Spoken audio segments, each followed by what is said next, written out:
मोहोळ विधानसभा मतदारसंघाचे संभाव्य उमेदवार राजाभाऊ खरे यांनी घोडेश्वर पेठ बेगमपूर इथं 58 लाख निधी दिल्याबद्दल ग्रामस्थांनी त्यांचा केला सत्कार व त्यांना आमदार म्हणून निवडून आणण्यासाठी निर्धार व्यक्त केला। हलगीच्या कडकडाटात त्यांचे स्वागत करण्यात आले। यावेळी विविध ठिकाणी मंजूर करण्यात आलेल्या कामाचं भूमिपूजन करण्यात आले। या भूमिपूजन उद्घाटनाच्या कार्यक्रमासाठी मौजे बेगमपूर येथील ग्रामस्थ मोठ्या संख्येने उपस्थित होते। सत्कार समारंभ पार पडल्यानंतर ग्रामस्थांशी संवाद साधताना राजाभाऊ खरे यांनी विरोधकांवर जोरदार टीका केली। पहा काय म्हणाले। रस्त्याचे भूमिपूजन सोहळा संपन्न होत आहे। बऱ्याच वर्षापूर्वी हा रस्ता म्हणजे चिखलमातीचा होता। आम्ही एक 5-6 जण जाऊन साहेबांची गाठ घेतली आणि एक 15 ते 20 दिवसात साहेबांनी रस्ता मंजूर करून दिला आम्हाला। 50 वर्ष झालं ह्या रस्त्याला कोणी लक्ष दिलं नव्हतं। त्या 15 दिवसात साहेबांनी आम्हाला रस्ता मंजूर करून दिलाय। त्याबद्दल बेगमपूर वासियांकडून व आमच्या वस्तीवरील सगळ्यांकडून आम्ही भाऊंचे आभार मानताय आणि येत्या विधानसभेला राजाभाऊ खरे साहेब यांच्या पाठीशी आम्ही खंबीरपणे उभा राहू। 14 लाख एटकेन उमेदवार लादले गेले, 2019 लाख एटकेन उमेदवार लादले गेले।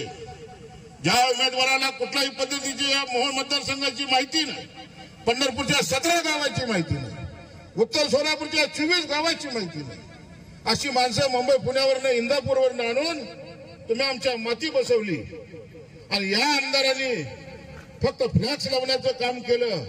आणि मग आज तुम्ही आमच्यावरती आरोप करताय की 4 पाट्या जर 4 टिप्पर टाकले म्हणजे काही आमदार होतो का? पाटील साहेब, आम्हाला लाज वाटते, कारण या माझ्या आमदारांना जे शेतकऱ्यांच्या बद्दल जे उद्गार वापरले की 4 टिप्पर टाकले तर कुठे आमदार होतो का? आमचा काय गुन्हा की शेतकरी आमच्याकडे आला? माझ्याकडे तुम्ही या, त्यांची 2 माणसं घेऊन या, बेगमपूरची 2 माणसं घेऊन या। किमान 1000 निवेदन माझ्याकडे शेतकऱ्यांची आले असतील आणि एकेका निवेदनावर 200, 300 शेतकऱ्यांच्या सह्याचे निवेदन आहेत की साहेब आम्हाला रस्ता द्या। मग तुमचा जर गडी, तुमचा जर कारभारी काम करणारा असला असता तर शेतकरी वर्ग माझ्याकडे आला नसता। तुम्ही काम केलं नाही म्हणून शेतकरी माझ्याकडे आला आणि माझ्याकडे आल्यानंतर मी एक भूमिका घेतली की माझ्याकडे आलेला शेतकरी खाली हात जाता कामा नये। आरोग्य असेल, शिक्षण असेल, आजच आम्ही तारापूरमध्ये एक शाळा आहे मनोहर सपाटेंची, तिथे शिकणारी जी आमची 708ची मुलं आहेत ती गोरगरीब आमच्या 2 एकर, 3 एकर, 1 एकर, 1.5 एकर शेतकऱ्याची मुलं आहेत। आणि मग ती मुलं शाळेत खाली बसायची। त्या शाळेची मागणी आमच्याकडे केली, 200 बेंचेस आम्हाला उपलब्ध करून द्या। पाटील साहेब, आम्हाला 4 महिन्यापूर्वी अर्ज आला, आज आम्ही 200 बेंचेस तिथे दिले आणि त्या बेंचवर बसणारी जी मुलं आहेत ती तुम्हा आम्हा सर्व घरातली शेतकऱ्याची, कामगाराची, दीनदलितांची, आदिवासींची ही पोरं त्या शाळेमध्ये बसणार आहेत। कारण पैसेवाल्याची मुलं पुण्या मुंबईला शिकायला जातात आणि गावखेड्यामधल्या शाळेमध्ये गरीबातला गरीब असणारा शेतकरी, माझा बांधव, माझा कामगार, रिक्षावाला, टांगेवाला, केळी विकणारा, सर्वसामान्य दुकानदार याची मुलं त्या शाळेमध्ये शिकतात। आणि मग आम्ही 6 महिन्यापूर्वी तारापूरला आम्ही 100 बेंचेस दिले, आज आम्ही पुन्हा तिथे एकदा 200 बेंचेस दिले। पेनूरला जी शाळा आहे मानाजी बापू मानेंची, त्याही शाळेला आम्ही 21 लाख रुपयाचा CSR फंड उपलब्ध करून दिला, कारण त्यांनी आमदारकडे 5 लाख रुपये मागितले होते। शाळेची दैनंदिन अवस्था झालेली होती।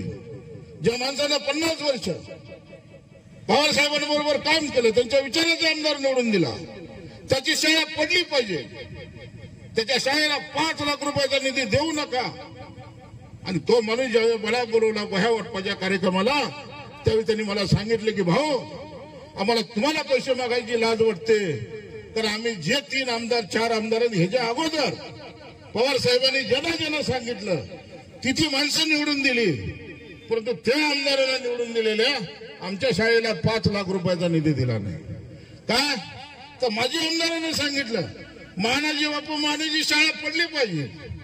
शाळा पडण्याचं दुःख नव्हतं, पण शाळेमध्ये शिकणारे जे 800-900 विद्यार्थी होते ते आमची गोरगरिबांची पोरं होती, बहुजन समाजाची पोरं होती आणि मग आमची नैतिक जबाबदारी होती। मला ज्या वेळेला त्या कार्यक्रमाला बोलवलं मी गेलो आणि वह्या वाटपाचा कार्यक्रम झाल्यानंतर मला ज्यावेळी मागणी केली की शाळेची अत्यंत दुरावस्था झाली, शाळा कुठल्याही क्षणी पडेल, आणि जर शाळा पडली तर ते शाळेमध्ये असणारी 700-800 आमची गरीबाची मुलं उद्या पावसाळ्यामध्ये काय अवस्था झाली तर एखादा दुष्परिणाम होईल, एखादी दुर्घटना घडेल, आणि ती घटना घडू नये म्हणून माझ्यासारखा शाहू फुले आंबेडकरांच्या विचारावरती चालणारा कार्यकर्ता 21 लाख रुपयाची सीएसआर फंडातून ताबडतोब 15 दिवसाच्या मानाजी बापू मानेंच्या हातामध्ये 21 लाखाचा चेक ठेवला आणि बापूंना सांगितलं, बापू तुम्ही जरी असेल तुमचा विचार तुमच्या बरोबर राहू द्या, पण तुम्ही जे हे काम उभं केलंय गोरगरीब शिक्षणाची जी दारं उघडलेली आहेत संस्था काढून, त्या संस्थेला कुठल्याही पद्धतीचा निधी कमी पडला जाणार नाही. राजकारणाच्या पलीकडे जाऊन समाजकारणामध्ये आम्ही जास्त ओढ दिली. ज्यावेळेला मोहळा दुष्काळ पडला आपण पाहत होता की 15-15 दिवस मोहळा पिण्याचं पाणी नव्हतं. 3000 कोटीचा निधी जर तुम्ही आणला असाल, 3000 कोटीचा निधी जर तुम्ही आणला असेल तर मग 15-15 दिवस मोहळा पिण्याचं पाणी का नव्हतं? नागनाथाची यात्रा होती आणि मुलगी आईला फोन करून सांगत होती की आई मी नागनाथाच्या यात्रेला येते. मोहोळमध्ये जसं आमच्या पंढरपूरला आषाढी आणि कार्तिक एकादशी असती तशी मोहोळला नागनाथाची यात्रा फार मोठ्या प्रमाणात असती. आणि मग वर्षातून एक दिवस ज्या मुली आपल्या बाहेर गेलेल्या आहेत मोहोळ शहरातल्या, त्या आवर्जून त्या सणाला येतात. आणि मग त्या मुलीनं आईला फोन केल्यानंतर ना आईनं मुलीला सांगितलं की बाई तू येऊ नको, तुझी मुलं येऊ नको, तुझा नवरा येऊ नको, कारण 15-15 दिवस मोहोळला प्यायचं पाणी नाही. जर आम्हाला पाणी नाही तर तुला कुठलं पाणी उपलब्ध करून देऊ. देशाला स्वातंत्र्य मिळून 75 वर्ष झाली. आजही आम्हाला पाण्यासाठी भटकावं लागतंय, आजही आम्हाला पाण्यासाठी भांडावं लागतंय, रस्त्यासाठी भांडावं लागतंय. आणि तुम्ही सांगता की 3000 कोटीचा निधी आणला, आणि मग कुठेतरी दिशाभूल करण्याचा प्रयत्न होते.